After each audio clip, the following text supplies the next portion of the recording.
Hey, what's up, gang? Thank you for tuning in to the Swish Masters Podcast, and of course, thanks to our sponsor, SS96. Use the promo code Swish Masters. That's right, Swish Masters, the name of the podcast, for 15% off today on all merch at ss96.net.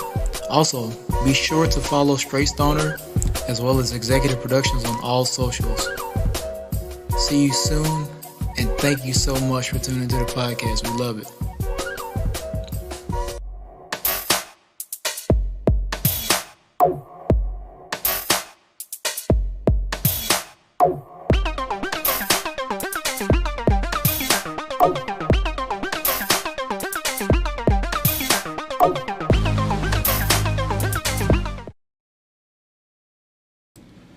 What's up?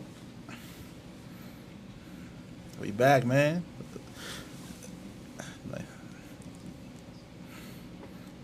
Like we said we would.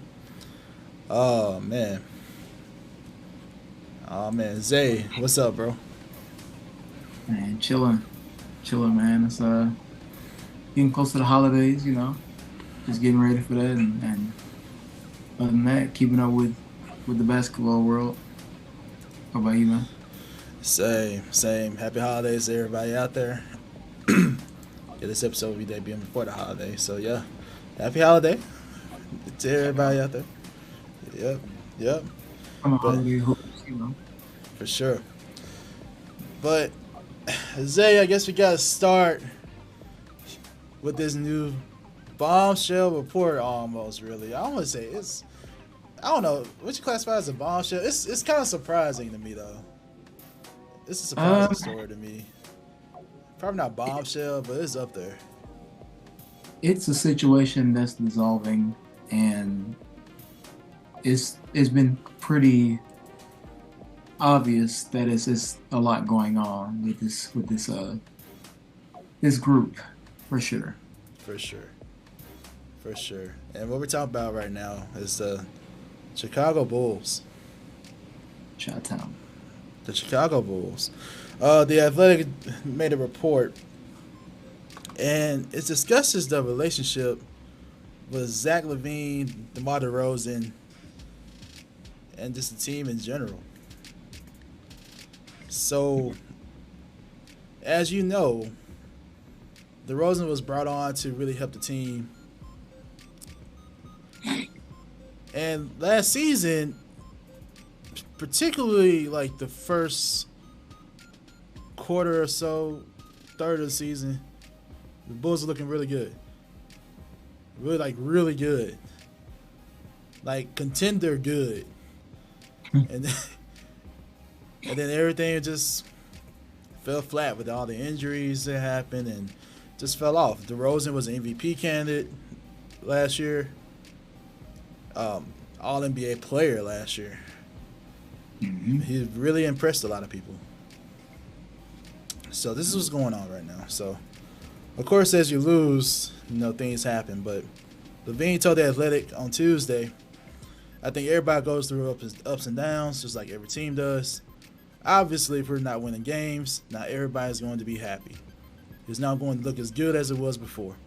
It's all glitter and show when you're winning games. But when you're losing games and you're trying to do the same things, it's turmoil. Everybody has their right to their own opinion. For me, I keep my head down, work on my game, and try to help my team. I help try to lead the team. That's where I stand. I just try to take it day by day and evaluate how we're doing. That's one quote from Zach LaVine. Zay, there's some other quotes in there. You got anything? Yeah, man. Another one from Zach was, there's a certain level of frustration in people trying to figure out what we can do to help right the ship. I think with the players that we have, we try to put it on each other to right the ship. We have those type of guys, those type of mentalities where each of us have been number one options on the team before, and then we all come together to collectively. It's not going to take one person.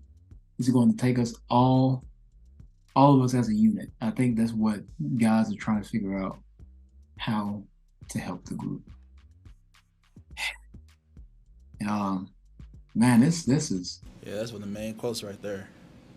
Yeah. That one right there. This is tough, bro. On that group concept, this is what DeRozan said last October. Again, this is in the article as well. Now is the time to understand how we can make this work for the whole group. Having played with a talent at the wing position like Zach, he's one of a kind.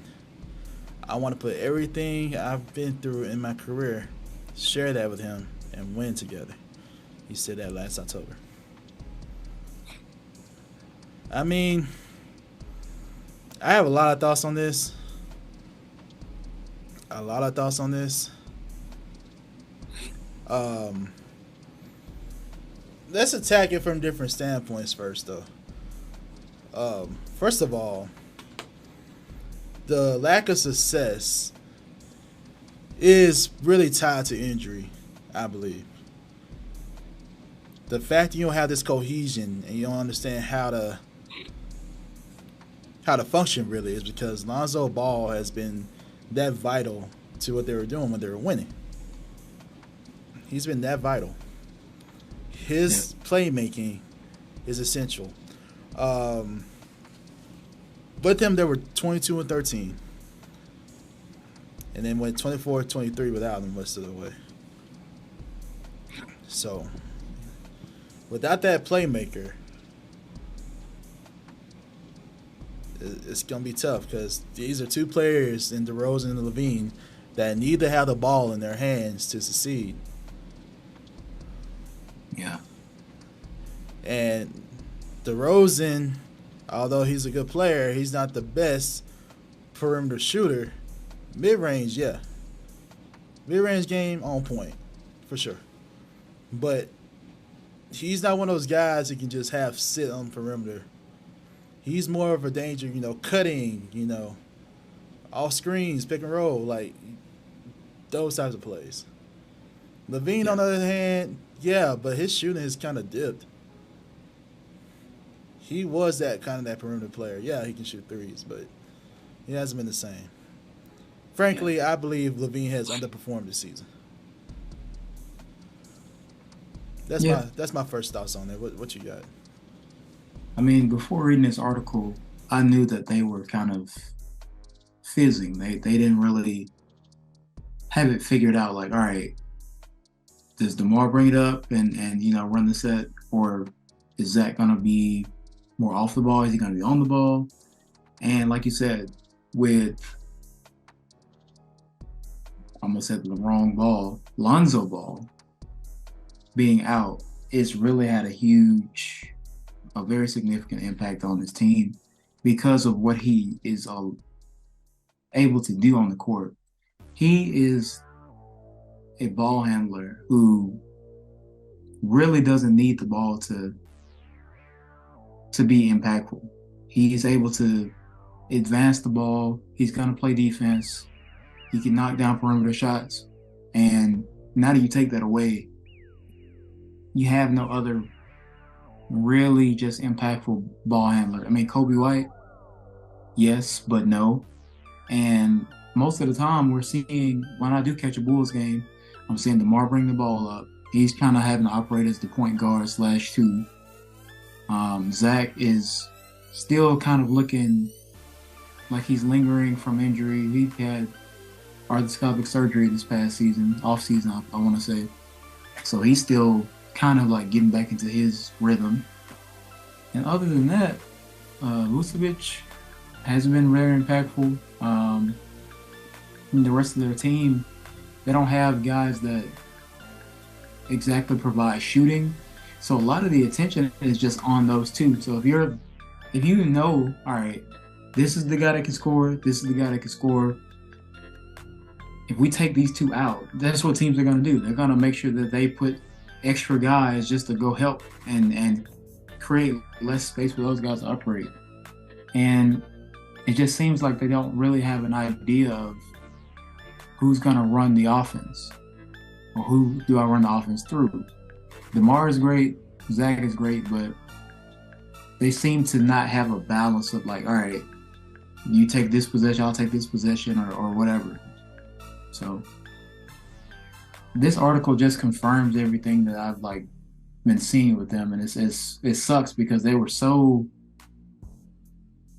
solid around this time last year, and to be where they are right now, they're probably third to last in the East, third, fourth. They're not high at all. They've lost a lot of games. They're very much under 500 right now.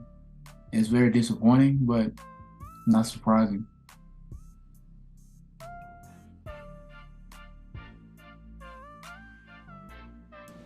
Let's also look at what Goran Dragic, your former Heat. Shout out to Goran. Dragon. He also he didn't sugarcoat the team's loss the other day. He didn't sugarcoat it at all. Mm-hmm. So this is what he said. So the team lost to the Timberwolves. The Timberwolves, 150 to 126. 150. That's anything. Any team drops 150 on you and you lose by 24. Man, so this is what he said. We're not playing for each other. It's as simple as that. We got to get out of the mind. This is what Billy Donovan said after that game too. We got to get out of the mindset of worrying about scoring as going offensively and realize the ball scores. And if the ball is moved and passed, whoever scores, scores. So basically, he kind of echoed what Dragic is saying here, Billy Donovan. He also said that when we get the mentality,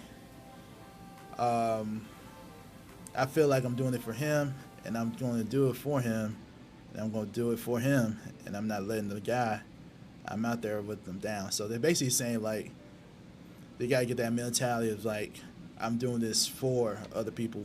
I'm doing this for my brother. I'm doing this for my teammate. And I'm doing it just for myself. That's when they'll get... Billy Donovan is basically saying when they get that mentality, that team mentality, that everything will be better. When they don't focus too much on the individual. That's basically what he's saying. I got specific comments about this, though. As you know, I'm an OKC fan.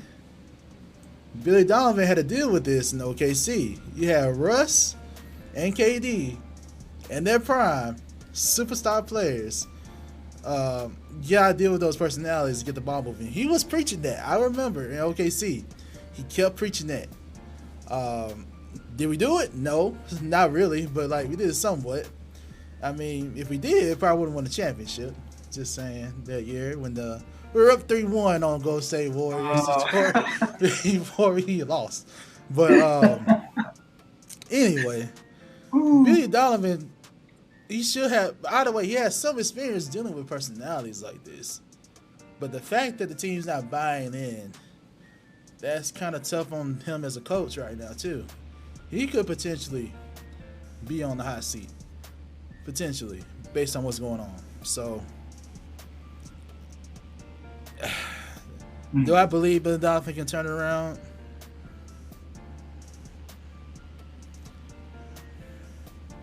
I don't got a lot of faith in him. I don't.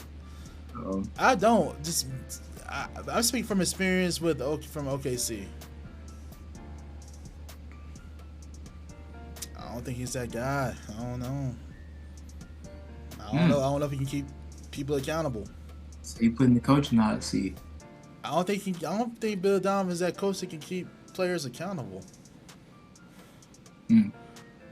Or to find that flow. I don't know. Because the thing is, we're talking about Zach LaVine and DeMar DeRozan.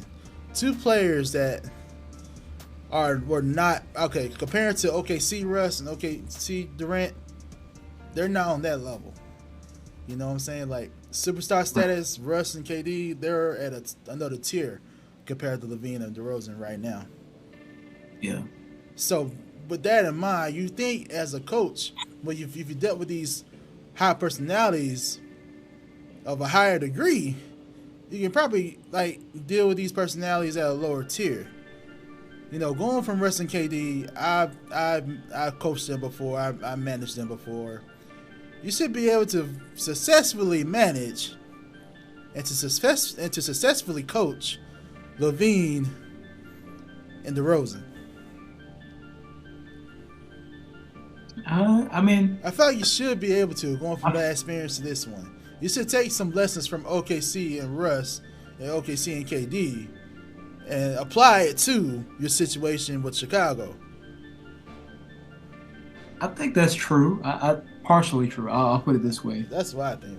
I feel like how you manage relationships is a part of coaching. It's a part of your team, and you have to get that like bond. You got to get that connection with your, especially star players.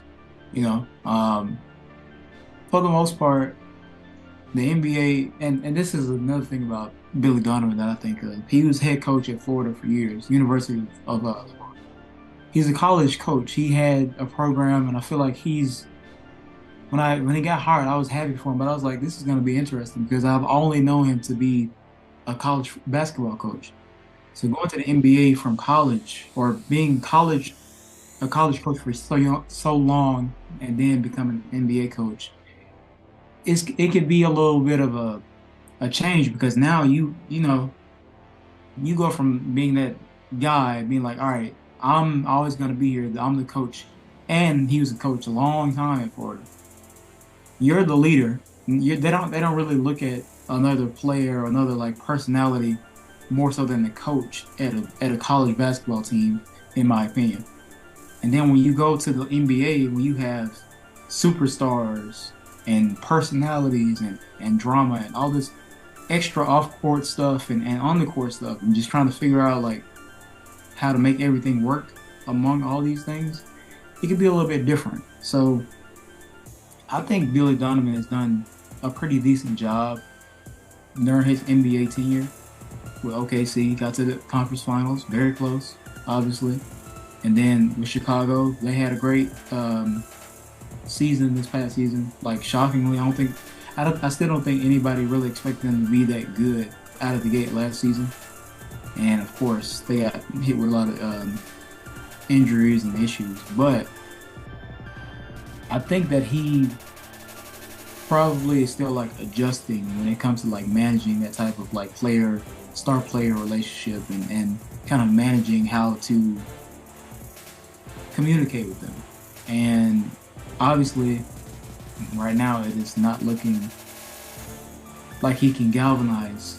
But I feel like that's only part of the issue. If I had to say, is it because Donovan can't hold the locker room?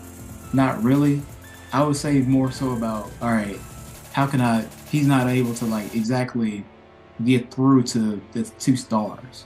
But then there are other issues that are big to me in this situation because outside of those two, Vucevic, former All-Star, he's decent now.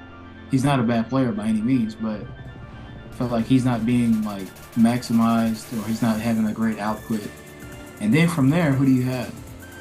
Patrick Williams, like second year player, still kind of like learning the ropes, still kind of getting his confidence up. And Goran Dragic. I love Goran. I love the Dragon, but he's getting older.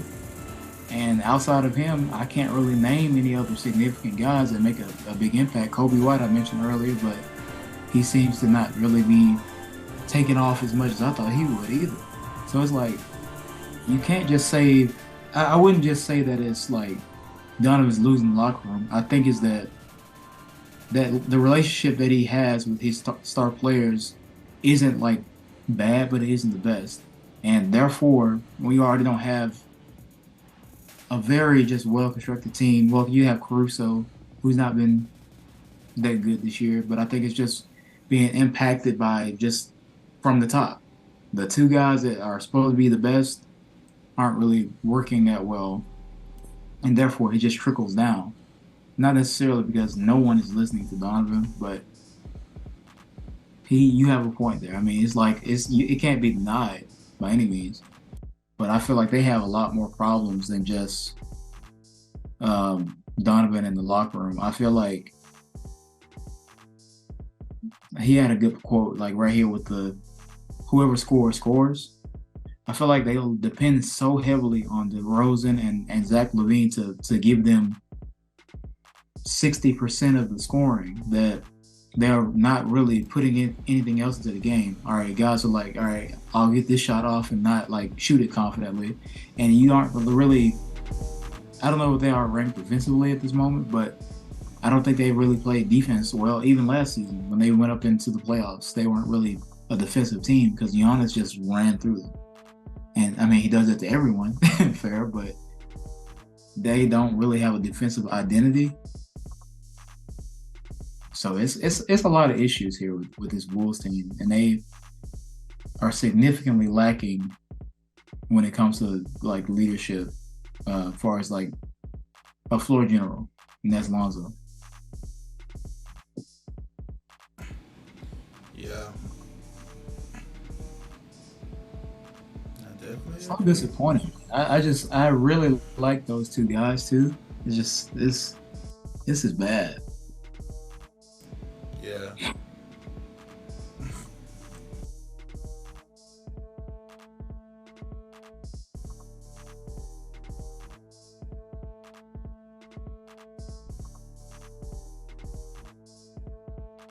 Oh, oh. But You know what? Along with this too, that goes to like I agree with all your points about the defense, especially again 150. 150? The 150 from the Timberwolves, man. I can't. And going along with what you're saying about the team, and again, like they owe their picks to they owe their picks to Orlando. This is bad. This is very bad. They still owe Orlando their pick. Yeah. Next year. So the Bulls' direction moving forward is clouded over the fact that they still owe the Orlando Magic a top four protected pick in the 2023 NBA draft. So you can't even be bad. You can't even avoid it. So like if they be bad with this roster, you'll upset your fan base, but you get to keep your pick potentially. But what's the point? Because honestly, the ceiling right now with this team is competing for the play-in spot. I already see them going far in the playoffs at all. I don't know if they get out the play-in right now. I have no clue. No clue.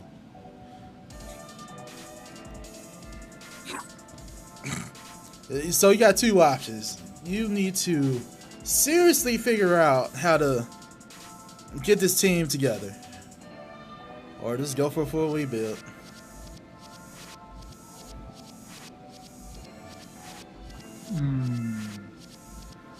But however, if they do that, they'll still be at a risk of losing their pick anyway, because are they going to really be that bad at this point in the season to get you in the top four in the lottery? That's still, it's not as simple as that. It'll be still kind of hard for you to get in the top four spots. So, either way, it looks like the Bulls will be losing their pick, even if they do decide to do a rebuild. So you got the coach saying these things, you got the star player saying these things. The veteran player, Dragic, is addressing it. So, what needs to happen now? Levine made a comment about his contract that I think we need to talk about to close this segment off. So, Levine rebuked the notion that the weight of expectations from his maximum contract has impacted him. It hasn't weighed on anything for me. This is what Levine said. I don't understand how that gets put into context. Just because you signed a deal, it's supposed to be added weight to it. I think there's added weight each time you step on the court if you don't perform or you don't play the right way, but everybody is open to their own opinion. He also says, I've been improving each and every day. I've been coming off an injury. If you're losing, you don't see that. Obviously, it's frustrating when you are losing and there are all these other narratives coming out. It's not coming from us. It's coming from the outside sources. It's just what you got to deal with. It comes with territory. I understand that. I think the team understands that. It doesn't bug me. I think it's something that just comes with it. I mean, listen, some of this stuff is coming from somewhere, man. Like, even if you say it's outside sources, whatever, it's coming from somewhere in that locker room. And what you just told us, and what the comments from the coach, the comments from Dragic, we're getting that from the team. You know, the contract situation, I totally disagree with him. When you sign a max level contract, you're signing the deal saying, I'm the franchise guy. The centerpiece is around me. You're signed to really perform. I'm not saying you're going to perform great all the time, though. No, that's unrealistic. No one's a perfect player. You're not going to play perfectly all the time. We don't expect you to make all your shots. I don't even expect you to win all the time. However, most of the time, I think that's a fair expectation. It should be more times than not that you're performing well. Like, well enough to lead to wins. Like, well enough to be on the positive side of the plus minus. Even if your team loses. That shows me you're still contributing and you're doing your part. There's added weight when you sign a contract like that. It's the reason why we've been on Russell Westbrook so bad. Because the contract that he has right now is what he got from OKC. That amount this year is about 40 plus million that he's getting paid right now. Because that value of that contract, you restrict other things he can do with that limited cap. But because of that, that means my team has to rely on you, so you automatically have more weight because a lot of percentage of the cap is being spent on you for what you can do based on what you've shown me. Right now, it's not it right now. And again, a lot of it can be because he's coming off injury. Yeah. Maybe that's the reason why he's not really performing like we expect. But the same question in this whole same scenario can be applied to DeRozan. He's due for an extension this summer. Are you really going to extend DeMar DeRozan, who's getting older, like you just said? Is he someone you see as a centerpiece to this Bulls team, this Bulls franchise? The Bulls are really at a crossroads right now. They need to decide, do we really want to continue to build around this core of DeRozan and Levine? Or should we just go ahead and go for another rebuild? The NBA is better when the Bulls are good. The NBA is better when all these marquee franchises are competitive. I would not like to see the Bulls go through another rebuild. I don't. However, they really need to decide what to do. It's hard for me to imagine and see them as really being competitive right now. I don't see it. No, I don't see it either. I agree with you for the most part about not wanting to see a rebuild. And it's Chicago. It's the Bulls. We expect them to be exciting at least. And it's like, this has just been disappointing. So disappointing, man. Yeah, the other night I didn't catch a full game of the Bulls, but I saw this drive from Levine, and he just looked defeated, man. I was just like, I didn't know what to say. I literally saw him drive straight, just right hand down the lane, barrels into a guy, misses the shot, and just that look of just frustration on his face. I was just like, he just is not happy. And it sucks because, like you said, as an organization, when you sign a contract like that, with Levine's getting over $200 million for 5 years, they're investing in you. They bought into you. And I know that Zach LaVine, I feel like more than a lot of players, wants to really be great, wants to be one of the best in the league, wants to go out there and give it his all. And I think that's partially why he didn't opt to have surgery until this past offseason while they were in the playoffs. Even though he wasn't fully 100%, he still was out there trying. And once he signed his deal, it was like they believed in him. They respected what he did, and they want to continue with him. So I feel like the idea would be to keep him, to keep this core, I guess, and build on it, because they had a good plan originally with Lonzo. Like I don't know. I don't say you tear it all down, because then you paid all that money for nothing. You gave Zach a contract for nothing. If you were to ship him or anybody, like him or DeRozan, it's pretty pointless. I don't know if the rest of the team try to make a move. I don't know. I don't see them. I mean, the tradable assets they have is probably Vucevic, although he's getting older.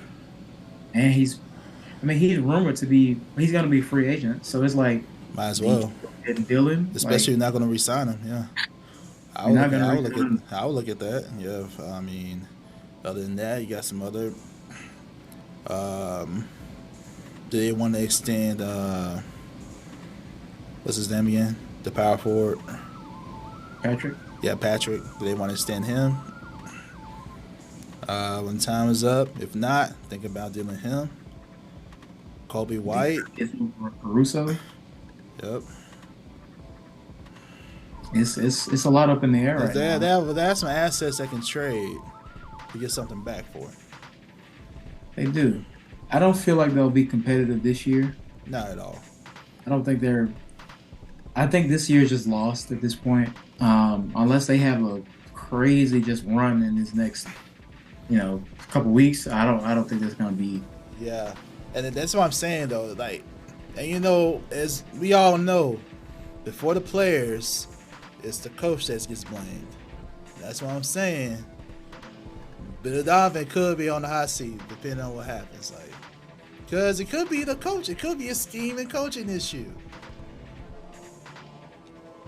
Yeah. It could be. I mean, think about Ime Udoka's first year. That team was having some issues at the beginning of the year too, between Jaylen Brown, Jason Tatum, Marcus Smart, and they turned that thing around.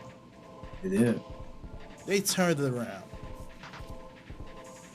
The coaching matters, so a coach maybe could pull this together and get them to play together and actually do the things that Billy Donovan wants to see happen. Coaching is like you either got it or you don't. Yeah. And we got to see the results. Absolutely. So that's a good point. I mean, Billy Donovan could be on a hot seat. Like, that could be the fix here before they go. Because, it's like you're too far in to just do a full rebuild. And it's like, you're right there, but you're not good enough to really compete. Yeah. You're literally at a crossroads. Quite literally, yeah. Literally. Like, this season is going to determine what's going to happen. And agree. And again, we both hit on it. Injuries have been a huge issue for this Bulls squad. Definitely. Man. But yeah, I totally disagree with the notion that Levine was talking about, man. Yeah, you signed a deal, you got to wait to it. Like, I mean, you may not look at it as weight, but there are expectations. That's what I'm saying. That's what I'm saying. The weight of expectations. You got more expectations on yourself. Yeah. That's why I disagree with what you said. I mean, what you said was right. Yeah, true. You do. There is a certain amount of expectations when you play and step on the court. Yeah, that's true. But we can't pretend that this has no effect. I mean, it does. Yeah, it does. And as fans, as a fan base, they'll be disappointed. Oh, yeah. Right now, his points per game is down. Percentage is down. Field goal percentage down. 3-point percentage down. I've expected it to trend up. And again, a lot of this could be due to injury, and I'm going to excuse it for injury right now. He's still coming back. But it's 25 games so far, man. You've been playing about it. I should see something. You know? Absolutely. He had a 40-piece against the Kings, I think. But I need more games like that. But again, that was against the Kings, so that's not saying too much. But the Kings are good, but I'm just saying that's not the most. I'm just I know what saying. you mean. Yeah. Yeah. But yeah, what do y'all think? Y'all think the Bulls are going to rebuild, or what should they do? Should they rebuild? Should they trade? I will say this: if you're the Lakers fan, you're hoping this plays out. One of the reports was like the Lakers are hoping for 1 or 2 stars to be available. Could it be DeMar DeRozan who you failed to get that summer when you got Russell Westbrook instead? Could DeMar DeRozan be potentially available for trade? Yeah. Could Zach LaVine be potentially available for trade? Very interesting. As the Lakers, I wouldn't do the trade. I don't know. I feel like Lakers would want the trade to happen. You have to include Russ in that. And we gotta talk about this AD injury again. I don't know, man. Let's get into the Lakers situation. So, Anthony Davis suffered another injury. He's gonna be out for a while. I believe it was it at least a month? Mm-hmm. Dang, we just talked about him, man. Ain't that something? He was dominating, man. We just talked about him. And not only that, Russ sat out against the Suns. He's dealing with the injury, but that's more of a temporary injury. It's like it's not It's not anything major. It's not anything major. LeBron sat out as well, nothing major. A little low, man. Low, imagine. I see why. If you think about AD, you see why. At this point, I feel like with Anthony Davis, you just have to prepare for this situation. I feel like the Lakers need to make sure you have a valuable backup and get another good front court player where you can relieve some of the stress off of Anthony Davis. Thomas Bryant stepped up the huge way against the Nuggets. He stepped up big. Absolutely. I like Thomas Bryant. Russ had some experience playing with him in Washington too. So Thomas Bryant maybe he can be that dude, but again, because of the cap situation, there's not so much he can do. And going back to the Bulls situation, maybe something will open up there where he can. I don't know. Potentially, I don't know. I don't know, man. As a Lakers fan, I'm not a Lakers fan, but if you're a Lakers fan, you probably wouldn't mind seeing DeRozan or LaVine on your team. But you got to think about who you have to give up for them. To match the salaries, you won't have to include Russell Westbrook in that. You have to. Yeah. And to think about the productions he's giving you off the bench and how valuable he has been. Is it worth it? You gotta decide that, because DeRozan, again, not the most, not as known for just being a knockdown shooter. Like, he can shoot, but that may be the go-to move, because compared to everybody else, he's a better shooter than what you got. So I don't know about that one. It's very. If you're the Bulls, you want it because you want that pick that the Lakers have. So. Because that's going to be a valuable pick, probably, if the Lakers... Because no one sees the Lakers being competitive in the next few years. They have no picks. They won't have any picks to rebuild either, so they'll just be in kind of NBA purgatory. Unless they do a lot of trades. If they do have assets, but I don't know. We'll see. I don't know. I mean, looking at this AD situation as like you said, as a time for Thomas Bryant, Gabriel... all these other like kind of backup centers, power forwards, small forwards, whatever you want to call them, to really step up and elevate their game, try to get a better contract, even if it's not for LA. And two,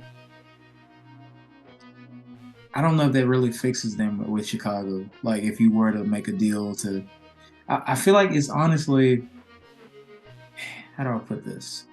The Lakers right now are what I feel like the Bulls would turn into with how they've put together this experiment with DeRozan.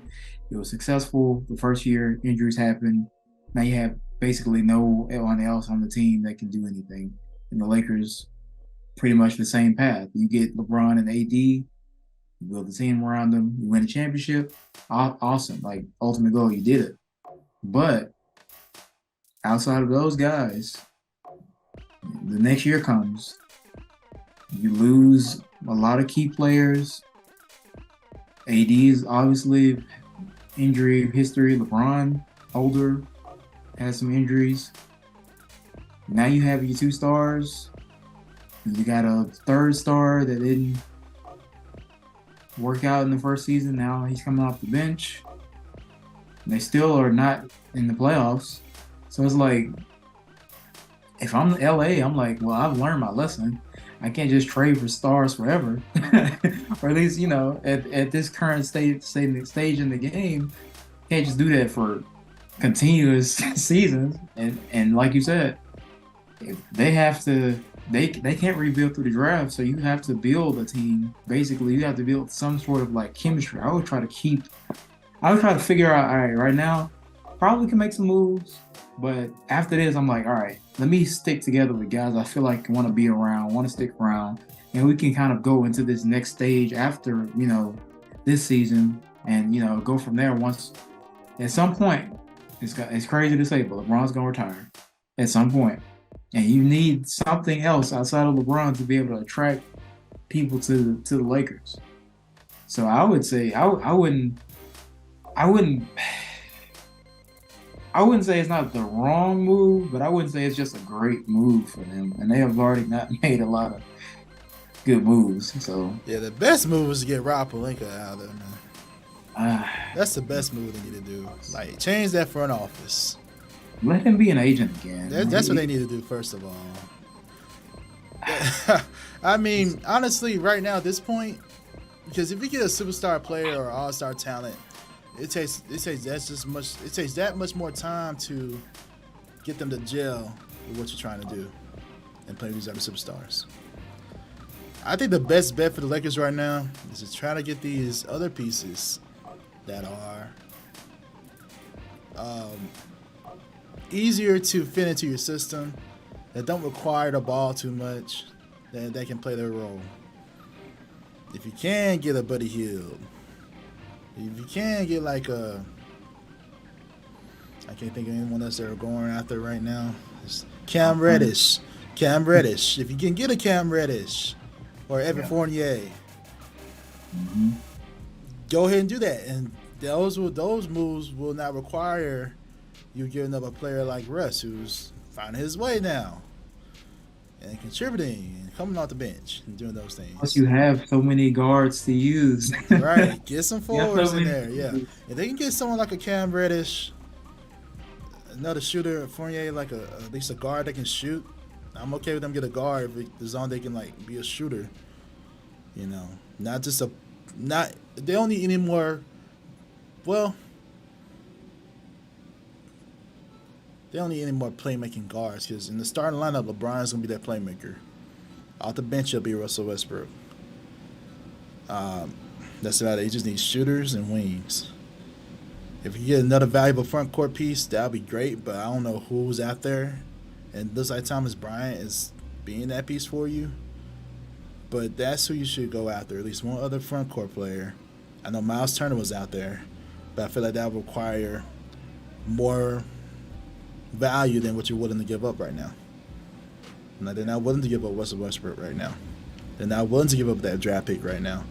So you got to think about the players that you do have, like Beverly, who's been in talks. Nunn, who's been in talks. Schroeder, who's also been in talks. Like, those types of players. Not only about, all the players that you could possibly move for other assets, but when you get a good one, keep it. As Caruso. Yes. You have Malik Monk, who to me was emerging last season. He played on the minimum contract for you. How could you not keep him? I don't get it. Then, and maybe this is just me, but he is very much an older statesman. Carmelo Anthony Yep. should be on, if not this team, a team. But Dwight Howard, he was valuable. Now he's playing in Howard another country. going crazy in Taiwan right yeah. now. He's playing another country right now, but I feel like, honestly, I feel like Carmelo would have been. Obviously, he had injury issues last season. defensive liability. Defensively, but look at what they have and his size, his style of play, and he's not even like ball dominant anymore. He's more of a catch and shoot, but he can also do other things type player. That would have been. I think the main thing though was his liability on defense. Yeah. And is he going to be the player to give the effort on defense? I don't know, but I believe Darvin Ham probably could have brought it out of him. Maybe. I think so. Because otherwise he'll be on the bench. That's the main thing about Melo. He wasn't moving he wasn't giving a lot of effort. I mean, he does on the rebounds every now and then. You know, he be cussing people out like so like but other than that, man, I think that's the issue. If he can do that, at least show effort. You know, show the effort on defensive end. Show the hustle. And you earn your minutes. Because obviously, you know, the offense can come through Melo. He still got it. He's a Hall of Famer. He's a Hall of Famer. Of course, he got the talent to do it. So, yeah, I don't know. At this point in the season, that's still an option. It's still not too late. Yeah. Get some valuable minimum contract players that need. What happened to Stanley Johnson? He signed with San Antonio. Dang. Yeah. That was another valuable piece. What happened, man? Rob Pelinka. Yeah. These are players that were like, where are they? I understand THT, he didn't really perform up to stuff, but the Jazz were showing out. I wonder if they regret that move. I don't think they should regret that move too much, though. THT. I don't think so. I don't think they regret that one too much. But Lauri Markkanen, before the season with the Jazz, that would have been a perfect asset to go after. Yeah. Lauri. That would have been a big one. Lauri, the spacer he had, like Rob Pelinka. The Jazz have obviously cooled off, but you can't deny that Lauri Markkanen has been making a case for himself this season as one of the most important players. Right. And he brings that size. Right. And he still belongs in the league, you know. Yeah. He would have been a good one. But the main thing for them is once AD is healthy again, and just very much the case, you have to manage his injury very, very closely. And whatever they did like recently, because I remember when we first started the season, he just kind of like going through the motions, and then he turned it on. Whatever they did to turn it on, do that immediately once he's like ready to go. But don't. But not rush it. How would that look though? Because you gotta think about it too. Like it took some time to get to that point. Is it gonna take time again for AD to get to that point? To me, the biggest difference was there was more intention in getting him the ball, and he showed more aggressiveness and assertiveness. Will he still do that coming off injury? It's hard to say. Obviously, like I said, you want to take it easy when you're coming off an injury, especially like I'm not even sure what happened. I saw like one play and they said this where they think it happened. He was like in the air and he just contorted his leg kind of weirdly, but I don't know, man. I don't know exactly. Perch said it, man. He's just that player who just has that frame, who's just prone to injury. So, yeah, I mean, we went about it at length on one of our segments, man. We went through the list of injury history, but it's tough. It's tough, man. And this is a top 75 player. Yeah, I just want to let that sink in. Yeah, you made me think about something when you said that we went through AD's like injury history. Do you remember on 2K when you could like go to like a player's attributes or whatever, like their information, and you could go to like this diaphragm of their injuries or whatever, and it's like a full body, Mm-hmm. and you'll see like, all right, It's shoulder, green, red, green, red, yellow, whatever. yeah. AD has to have red just head to toe, and Everywhere, man. Everywhere I'm is a saying, risk. and I'm not trying to make a, I'm not trying to offend him or anyone else. Right, yeah. It's just that's just a funny visual for me, and I really hope he is able to come back the way he and pick up where he left off, basically, because he was looking great. Oh So yeah, he was. He was. I was very um, impressed with I AD. was I was very much like on the way to giving up on like AD being a superstar, and then he came out and was dropping 30 and 40 and just looking comfortable in the lead role. You know what I mean? Like I feel like that's another thing that's been kind of missing. He seems he was like the past maybe 2 seasons or less since they won the chip in 2020. He just didn't look like he was interested in being aggressive. He just was kind of like, all right, I'm a basketball player. I'm on the court. I'm gonna shoot the ball sometimes. And now he was like, all right, I'm the dude. I'm gonna get whatever I want. I'm gonna score 30. Like, just keep that mentality. I hope he's like keeping it as he recovers, and I hope he's recovering well. And the Lakers have to keep it on in mind that this is our guy. We got to go to him. We got to make sure he's like turning it on. I don't know what it was that turned the switch for him, but whenever he is able to come back, be careful with him. You know, minutes restrictions, everything, but make sure he's playing aggressively and don't be like intimidated by anyone or any like injury or anything like that. Be careful, but be aggressive still. You know. But I'm happy to say that I was wrong about AD Yeah, we were until we'll see how he lives after this injury. partially. Like we know that he has the potential to be a superstar again. Like he showed us that he's still Mhm. that dude. He still be a top 5 player. You just have to see how he is after this injury and how the Lakers manage that injury. So yeah, we'll see how that goes. Hopefully he recovers well and balls out. So cute, man. Last night, Mr. Damian Lillard making history, bro. Became the Blazers' all-time leading scorer in OKC. How you felt about that, bro? Hey, I What, mean, what does this mean for Dame? it's not the first time Dame has had a highlight in OKC. I mean, Dame did the bye bye against OKC. So, like, of course it comes against OKC. I'm not surprised. Of course. Shout out to Dame, though. Shout out to Dame. Yeah. All-time leader, man. Over 18,000 points with one team. Over 18,000 points in general is just a lot, you know? Not many players can say they've scored 18,000 points ever. And to be able to do it at the level that he does it with one team is saying a lot about him as a player and just what he stands for.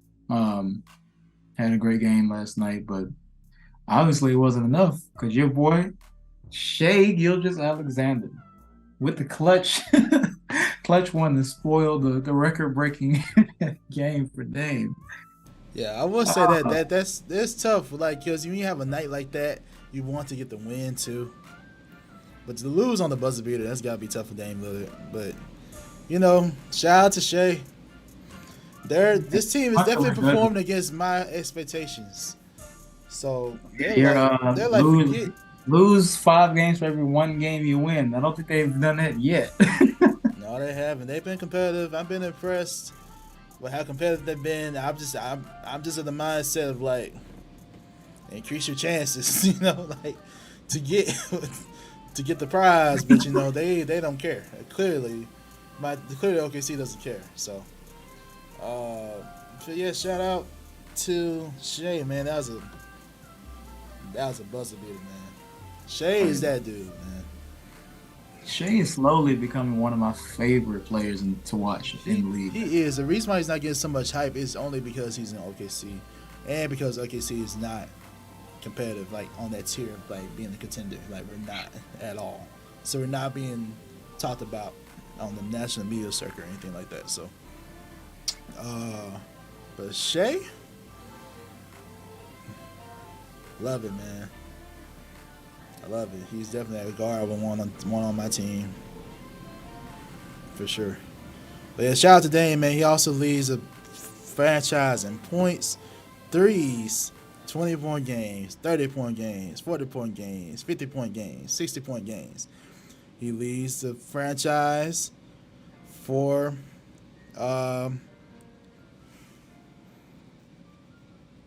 making 5 threes a game and making 10 threes a game. He leads the franchise and all that. So with that being said, I formally, officially dubbed Damian Lillard Mr. Blazer. He is the best Blazer of all time now. Absolutely. We talked about that. And we were like, once he hits it, there's no argument for him not to be.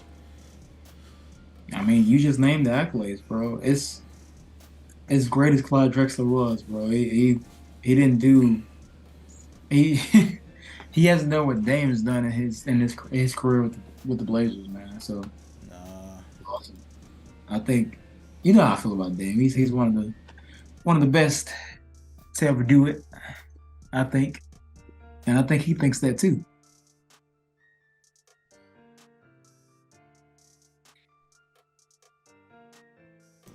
Clyde doesn't have an MVP or nothing, right? I don't think so. I'm trying to see real quick. 1 second. Nah, he finished second in MVP voting. I knew he was in the conversation. Oh yeah, I Clyde. knew he was in the conversation. I was trying to remember. Did he actually win one? He never won. He never won. Of course, I mean, you know, he's playing against Jordan at the time. It's going to be tough. I was like, maybe he got it when Jordan retired or something, but he didn't get it. So, I mean, he did get a chip, but no, not MVP. yeah. I was like, maybe he got it when Jordan was out, though. But yeah. Yeah, so with that being said, I was about to say, because if he had MVP, I would be like, okay, maybe not yet, but since he doesn't even have MVP, so. All right, yeah, Dame is Mr. Blazer, man. Absolutely. Shout out to Dame. 27 years, Clyde Drexler had the record until last night. Yeah. I do believe if dude stayed healthy, he could have been Brandon Roy. If he stayed healthy, I believe he would have been. Brandon Roy was nasty. He was, man. People forget Brandon Roy was balling. But he could have been potentially Mr. Blaze if he didn't get hurt, though. But, you know. Career cut short. Way too short. Yeah, really. This is just sad, though. It's part of the game, unfortunately. So, anyway. Dame, that you were saying he thinks he's the best, right? Dame thinks he is one of the greatest. Right, and I'm talking about one of the greatest shooters ever. Well. So Yes. Dame made a comment a couple days ago. I got his exact quote right here. I always see stuff on social media where they talk about the greatest shooters of all time, and they always act like it's just crazy for people to mention me.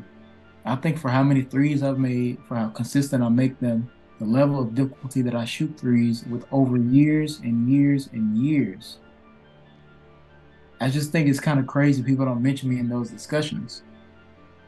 Obviously, I think Steph is the greatest ever, but I think after him, I don't see why I'm not clear-cut in that discussion.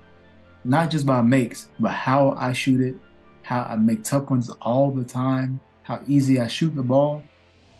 I'm looking forward to keep climbing that list. So once I get up there in that top 2, top 3, I'm curious to see what people say about me as a shooter at that point. End quote. Yeah, man. Dame said, yeah, Steph obviously is number one. We know Steph broke the record last year, but Dame said this after that, I'm up next. Yeah, it's tough because right now James Harden is still ranked above him in threes right now. Mm. When you think about threes, James Harden is in that discussion. But Dame bringing us some valuable points though. Like he brings up some valid points. Like I see what he's talking about. He has made some tough threes. At the same time, I don't think he needs his time. Of course, he hasn't played as long as James Harden yet, or as long as Steph Curry yet. So, I believe over time he'll get up there and people will recognize him more. It's just that he got so many players that actually shoot it so well and on a bigger stage. Yeah. I think that's part of it too. He hasn't got to that stage where everyone's watching you. We saw it. That one instance when you made the Western Conference, didn't they make the Western Conference? Was it semis or the finals they made that one time? No, they made the conference finals against the Warriors, but yep. not it. Yep. So yeah, they just didn't can do much. So yeah, I feel like the more competitive the team is, we could see him more in the playoffs. He'll get recognized, but right now, shooter. I just feel like he needs to climb the list some more and made threes. Once he climbs that list and keeps passing people, yeah. Because when I was thinking of shooters, I was like, okay, Steph, Clay, James Harden. Right now, okay, I give you that he's better than Clay. I mean, like, you think he's better than Clay? I mean, I think I'm only looking at threes made, but at the same time, Clay missed the whole seasons, and that's why he doesn't have as many threes right now. That's why Damian's ahead of him right now. The shooter, but Clay. Right? What'd you say? My bad. I said Damian also last season, right? Or good point. Yeah, he did miss part of last season. Good point. But Clay missed about 2 seasons in a row though. Yeah, so like, that's why he's not. Yeah, that's why he's not up there. So, but I feel like if Clay didn't get hurt, we would still be talking about Clay right now. But because Lillard is currently ahead of Clay right now, I can probably give it to him. But Clay has had historic nice shooting. Nice shooting. I think we have to. I don't know, man. It's tough. I mean, Let me just name you the top 10 really quick, just to give an idea of what we have in here. The top 10 for all time made 3-pointers. I'm saying. All right, what you got? Number 10, LeBron James. Number 9, Jamal Crawford. Number 8, Damian Lillard. Number 7, Jason Terry. 6, Vince Carter. 5, Kyle Korver. 4, Reggie Miller. 3, James Harden. 2, Ray Allen. And number 1, obviously, Steph Curry. I mean, so my after players is between like James Harden and LeBron James. Basically, I mean, like he's 10, but he's not gonna ever be considered a shooter. So James Harden or Damian Lillard, basically, right? James Harden versus Dame for number 2 behind Steph. Yeah, right now. Yeah, we talking about more active players right now. Yeah, active players right now. I think that's. James Harden has 2,632 made threes. Dame has 2,229. This may not be accurate, but he's in that. That's what the ballpark range of it is right now. Right. But when I look at, I guess this is another thing when you think about like the players on this list. If you look at guys like LeBron, you look at Harden, you look at Vince Carter, would you define them as like shooters in the same sense as like, let me see, or Jamal Crawford? Would you define them as shooters like Jason Terry? Kyle Korver, Reggie Miller, Ray Allen, Steph. I don't feel like Yeah, you do have a point. You have to separate some players on this between as scorers and just shooters. that's the thing I like feel like is kind of in his narrative that he's kind of mentioning, and it doesn't get looked at the same because when we think about, all right, 3-point shooters, Steph, Clay, Ray, Reggie, Kyle, JJ, those type of players that spot up and shoot a lot. But Dame, most of the time, Yeah, he's not even coming off the screen. Kyle He's Korver bringing the too. ball up. He's stepping back for three. He's creating his own shot. So I feel like people kind of look at him as a Scorer. shot creator, scorer versus like pure shooter. Because the other guys I just mentioned, we just talked about, are known more so like for that than anything. I feel like Dame is obviously known for being a scorer, for being clutch, and he obviously can shoot deep threes with ease, right? But I feel like the public perception of him is not to be a shooter, even though he's literally top 10 currently, among top 10 all time in 3 points, 3 pointers made. Um, I feel like James Harden obviously changed the game with his step back three, and just was going ridiculous for years in Houston. Kind of slowed down in recent years, injuries, etc. But Dame is arguably, I feel like, let me see, I wouldn't say he's the second greatest shooter after Steph, but when you look at his overall type of like shots and ability to make shots in situations that he does, I feel like he's in a category by himself, kind of. It's kind of weird, you know. He is a shot maker that obviously can shoot threes, but when I look at I think I found a way to settle it.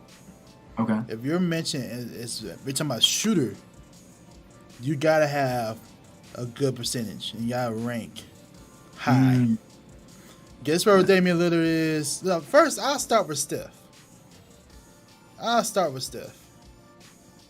Steph what you is got? ranked percentage wise 12th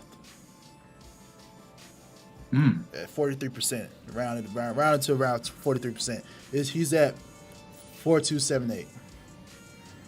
okay, Seth Curry has a higher percentage than Steph right now.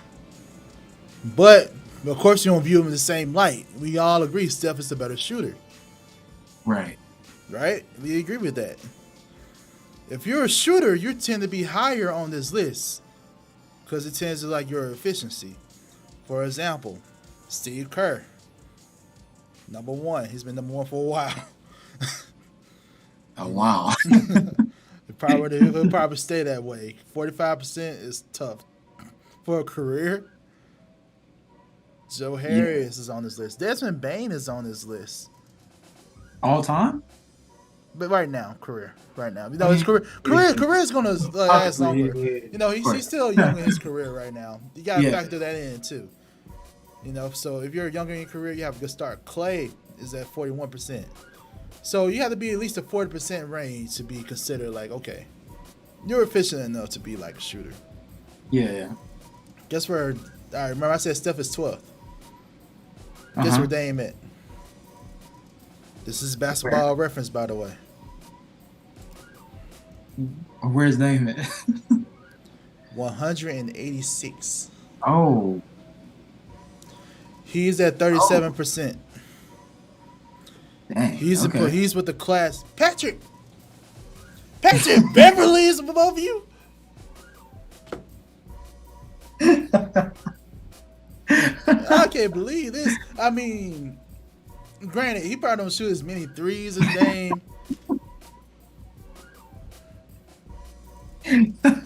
I'm sorry, I just saw that. But he's among the people in this class. This includes like Derek Fisher, Jalen Brunson. You know, he's still young in his career as well. Mhm. Um, Damian Lee. I don't even want to include that because he's not. I mean, gotta get some play time, but like, um, that's tough. In comparison, Larry Bird's above him, Nick Young, Richard Jefferson. Hmm. I trying to name players that have been played as long as he has, though. I'm not trying to focus on young players. Evan Fournier, Alec Burks is above him. Augustine's above him. Mike Conley is above him. Kawhi Leonard. Obviously, these guys are not shooters, but I feel like you gotta be within that range. At least get 40%. Let that be the hallmark. You gotta at least be in that 40% range, career wise, to consider shooter. Score, yeah, Dame's up there all time scorers though. I give him that. Shooter, I think that's where the argument can come in at. Because the league is going to be more focused on a three forever now. So, of course, he'll climb the ladder and climb the books because we're so three-point focused now. So, all these young players, think about the young players got in the league right now. Think about Luka. Think about LaMelo. These guys are going to be shooting threes, and they'll be high on these lists. And maybe about 10 years or so, you may not be considered a shooter at all. Score, yeah. Maybe not shooter. Yeah. And it's because of the efficiency. Shooters are efficient. Like, I'm going to give you the ball. I expect you to make this shot. Off the ball. Dame is considered a scorer because he gets his points mostly on ball. Same way with James Harden. I think that's the difference too.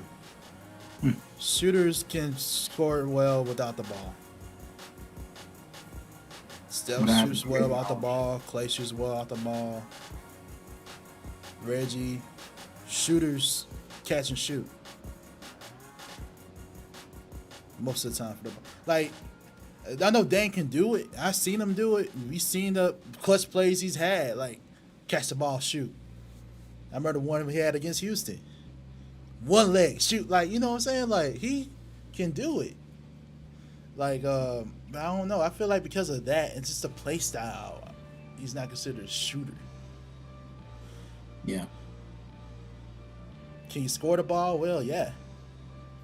But shooter, I don't know. But I think that's the key there. You gotta at least get 40%. He's not at 40%. He's at like 37%. Again, I don't know why. This is a basketball reference. Okay?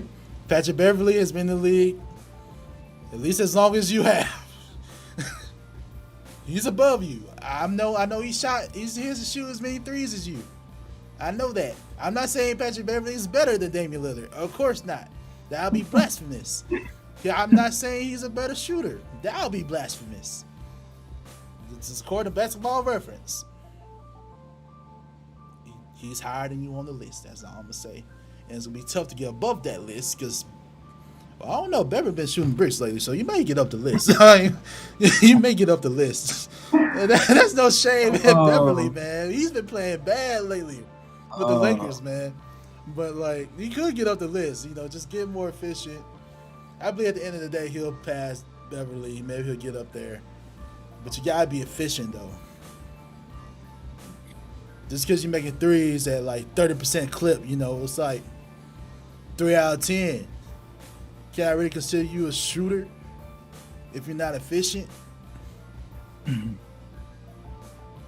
That's my thing. That's fair. I feel like I have a long rant there, but you know, that's it. I rest my case. What you think, man? I think score, yeah, he's top. He's up there. Scores, yeah. Shooter, I don't think so. No, you make a good point, man. He Again, this is basketball reference. I'm not lying. Y'all look this up. I am not making this up, man. This is currently, man, basketball reference.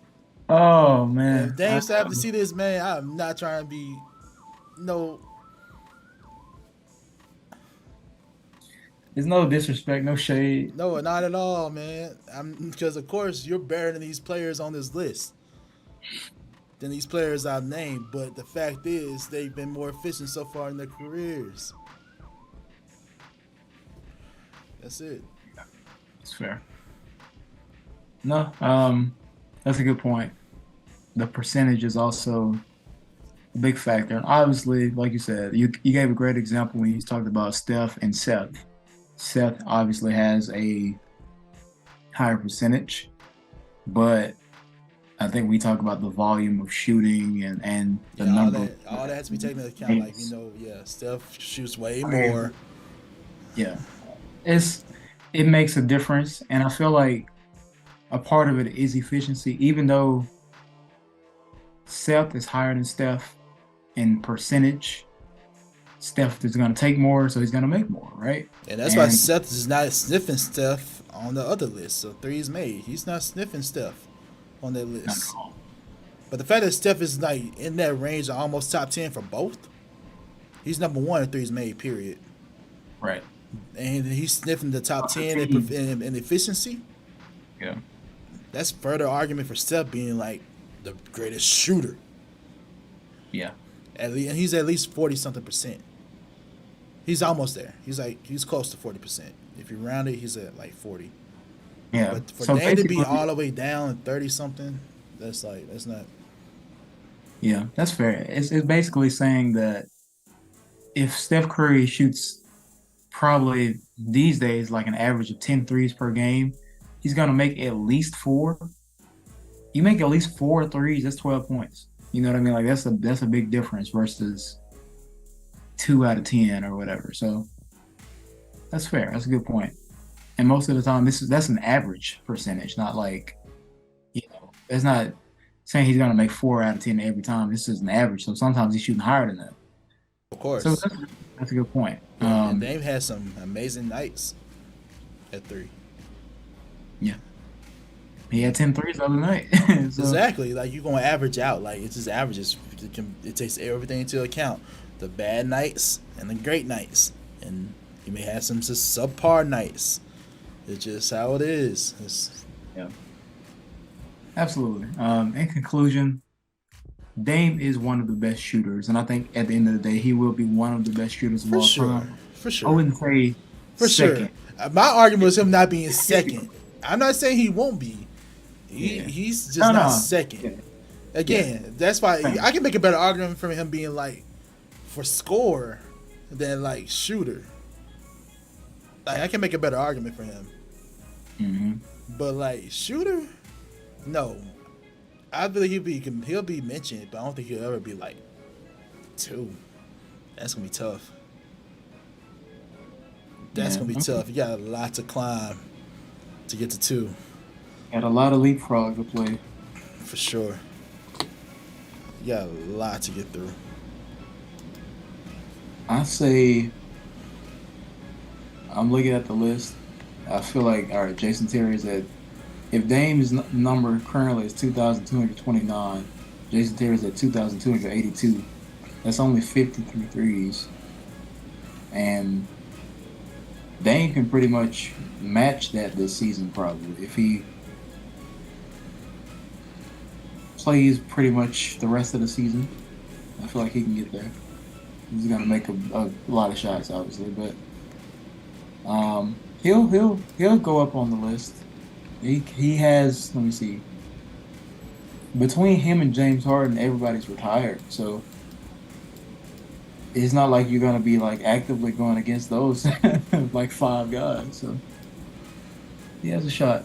Um, anyway, I like Dame. He's one of my favorite players in the league right now, and I feel like he will be considered one of the best shooters ever. At the end of the day, maybe not second, but um, one of the best, top five, probably. Yeah. Um, Yep. And Allen, the same argument would go for James Harden too. By the way, yeah, the same argument I would say for Dame would be the same thing for James. Same type of like ball dominant. I'm gonna get my own shot, score, step back three, any type of move off the dribble, shooting three. Because he's not like a catch and shoot guy. Even though he does it occasionally, that's not his game. Yeah, we got So distinct shooters from scorers. Like, yeah, there's an art to shooting. Like, there's an art to that. Like, Dame can shoot. He has like the shot, the form is pretty. It's like it is. Like, I'm not saying he doesn't have the art. It's just like it's like a lot I that feel goes like into if it, you aren't man. like, I think it's more so like if you aren't 50% like both ways, like all right, I 50% of Yeah, the time I'll get my own shot. Like Steph, obviously he can just pull up in transition, but he can also he can run off of a million picks and screens and catch and shoot. Ray Allen, obviously, 70% of what he did like in the later half of his career was that. James Harden, not so much. Reggie Miller, same scenario, catch and shoot. Kyle Korver, Vince Carter, score. Terry, more of a catch and shoot guy. Jamal Crawford, kind of a mixture of both.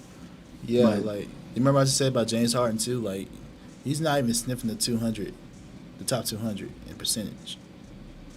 I believe that. He's even below that, and that makes sense because of how his style is. Like, Mhm.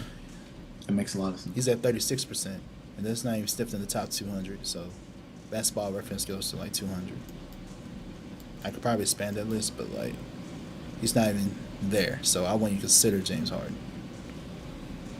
That's Score, fair. yeah, all time, yeah, for sure. Score, one of the best scorers in the league, for sure. Dame, one of the best scorers in the league. Shooter, I don't know.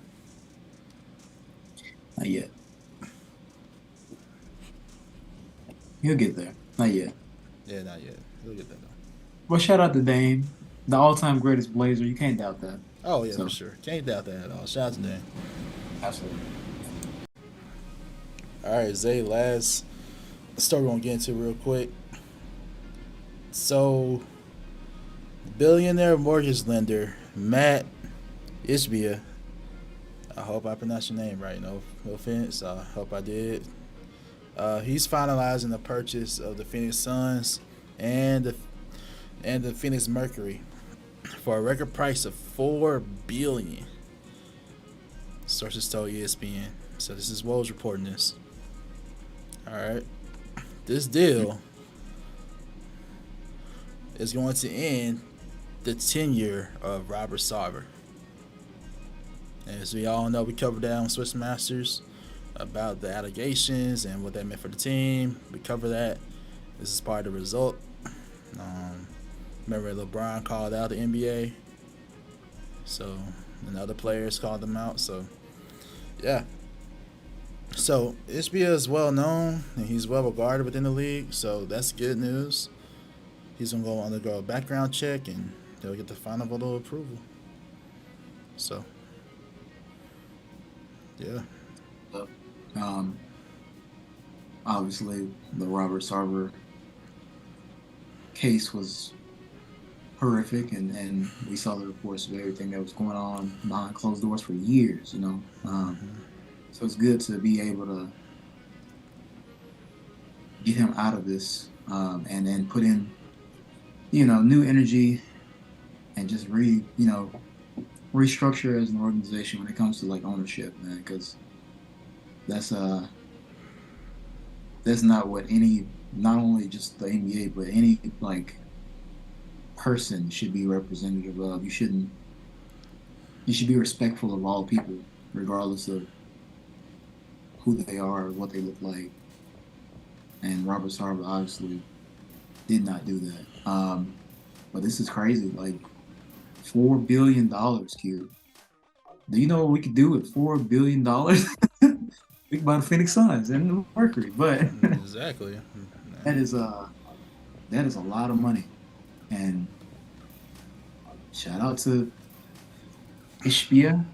I, Yeah. I also apologize if I mispronounced, but that is that's a big deal. I think that's a very big deal for the NBA, like record, right? Yeah, it is. This is an NBA record, 4 billion. That tells you about the value of the NBA. and in his future. So that's great news for the NBA. I was kind of hoping that some other people would put some money together, like maybe some minority groups, and because we still need this, we're not seeing that representation on the ownership level yet. Yeah. Not enough of it. And then we got Michael Jordan, but we'd like to see more. I know Shaq has part in the Kings and organization. I know D Wade has part in the Jazz, but I'd like to see more, again, the majority. So, and what does it mean for Sarver too? This is the end of the Suns' relationship with Sarver. I remember those teams the Suns had with all those guards for some reason. Like that's the end of that. So yeah, Robert Sarver did not really bring anything to the Suns organization. We got some good play. We've seen some Hall of Famers come through the Suns organization. But I mean, I'm glad he's done. I'm glad he's done. I'm glad he's done, but it's kind of like weirdly bittersweet. I'm reading through the article. Mm-hmm. How much Sarver bought the Suns for in 2004? Oh yeah, I see. That's crazy. And now he met. Yeah, I know, right? 400 million to get like 4 billion, and plus you gotta think about it. Is this a punishment, really? Though you're getting like, I don't know how the money's being sorted out, but I'm sure he's getting some part of that $1 billion. Like, I'm sure. So like, yeah, I mean, like you said, it was LeBron called out the league, and many players were advocates for it, but this guy got slapped on the wrist essentially, and kind of is getting away with high robbery here. Like, yeah, I mean, he is out the league, and but it's same thing with Clippers owner. He was forced to sell too, so and he got some proceeds. I'm assuming too. So if I'm wrong, y'all let me know. But I don't see how you can't not get anything if you have an ownership stake. Like, I'm not seeing. I've been reading everything. I haven't seen anything. So if y'all know, let me know. Like, do they see any of these funds? I'm assuming they do. Anyway, new ownership for the Suns. Interesting to see how they take the franchise. The thing the Suns got coming up right now is their championship window closed? We'll have to see. What will they do with Chris Paul? How they shape the franchise in the future. Devin Booker is the future. Sign him. You got Aiden as a part of the crew as of right now. See, things are being cohesive right now.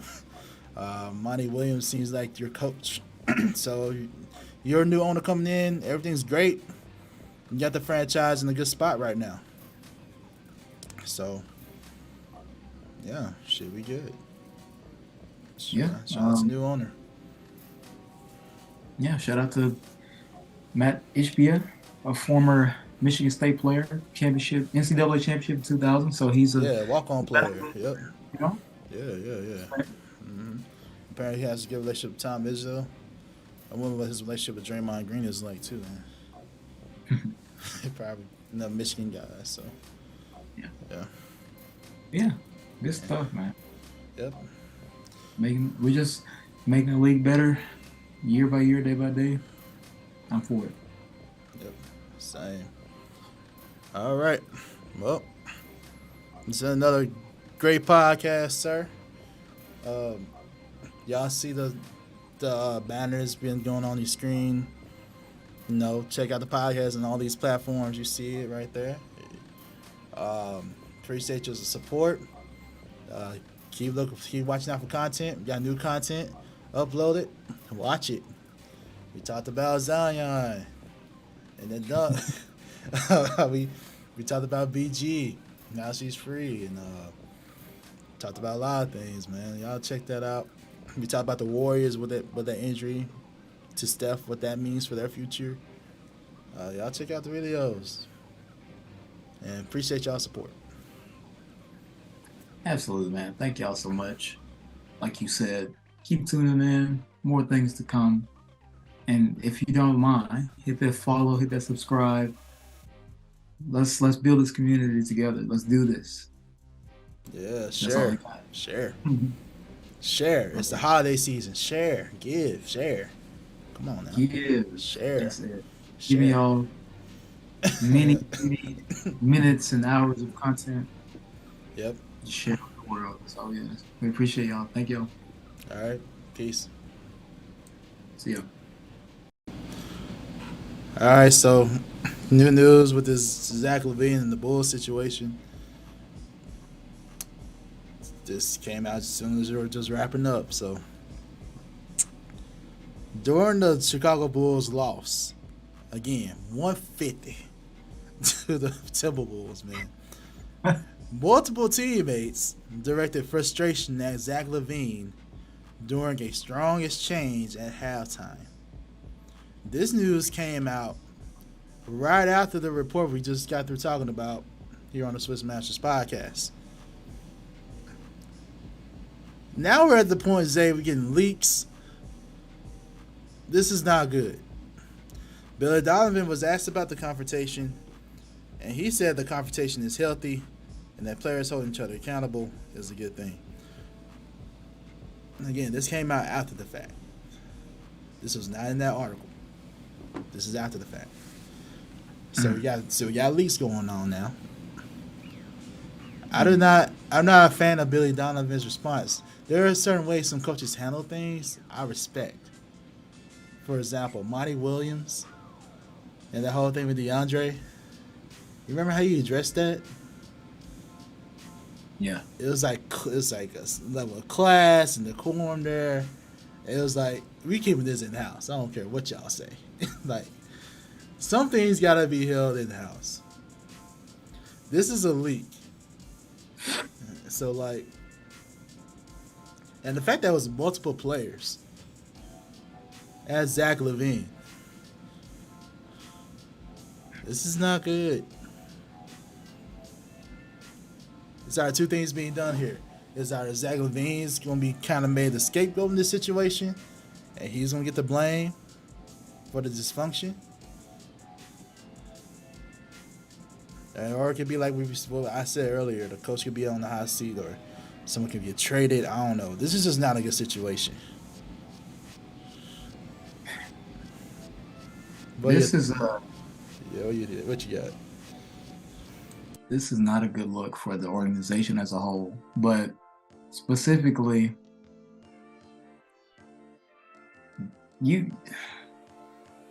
this is gonna make a rift between all the players. The team, the guys that go on the court and put on the jerseys. This is gonna be a very, very just disruptive time for the next few weeks now that this has come out. It's one thing for, a player and another player to have a disagreement or an argument, whatever.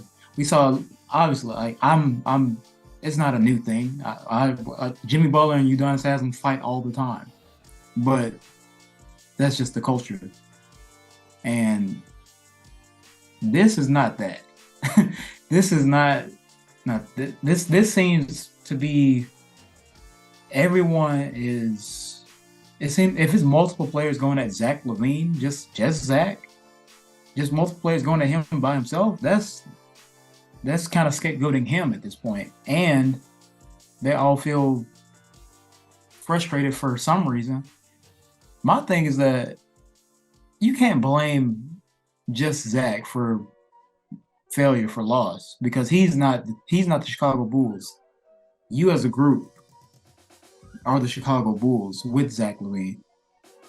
And now I'm kind of with you now. It's like Billy Donovan's response is, yeah, that makes sense. Of course, conflict is a good thing sometimes, but not like this. Not coming off of where you were last season, going into this season, not working out together, and now multiple players are like, oh, going at Zach LaVine for whatever reason, and it's getting leaked to the media.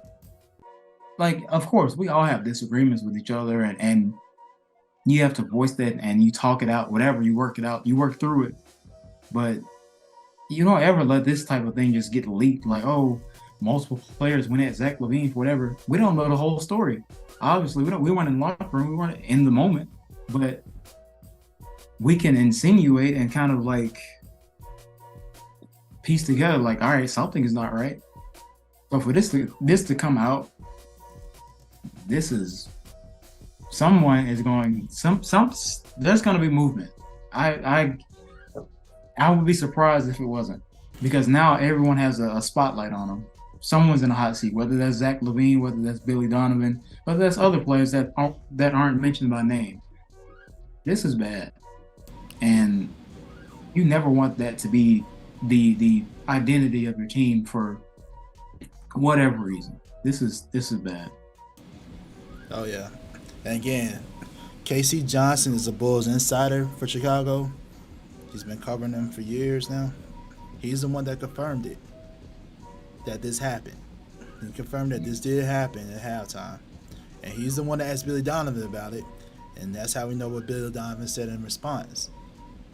This is not good. And so now it's more likely that someone's going to get traded. It's more likely now. Who that will be? I don't know. This is not looking good for the Bulls. That's the update. As more happens, we'll update y'all and we'll react to it. But man, I don't know what's going to happen, man. We'll see what happens. Some change is going to happen. I agree with you. Yeah, I'll stay tuned in for more updates from Swish Masters Podcast. Appreciate y'all. Take it easy. We'll see.